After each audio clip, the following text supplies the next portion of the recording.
Drone technology now shapes conflicts from Ukraine to Yemen, with armed conflict fueling rapid innovation. These lethal innovations are coming here. An urgent warning from law enforcement leaders in Washington, D.C. this week as members of Congress host conversations about how to secure the skies in the evolving world of drones. From Ukraine to the Middle East, our adversaries are deploying increasingly sophisticated drone capabilities that can be adapted by terrorists, lone actors, or state proxies within the United States.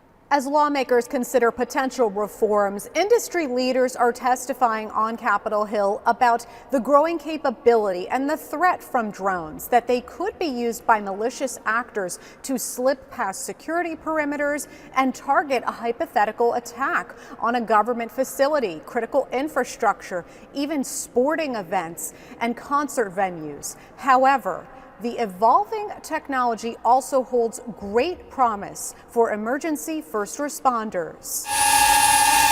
In Dover, Delaware, a joint agency training program convenes female drone pilots to sharpen the skills of public safety professionals while harnessing tools like thermal imagery, streaming services, and drone detection, all to protect property and, most of all, life. Being able to assess and identify problems quicker, to be able to place a drone in the place of where you would have a person.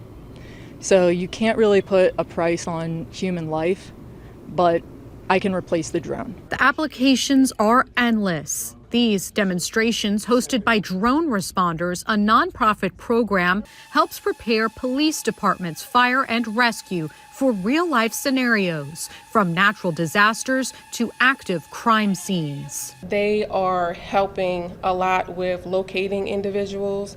Officers are using them to locate suspects in scenes, in houses, people that are hiding. In a world with so many dangers, these exercises are designed to make the world that much safer.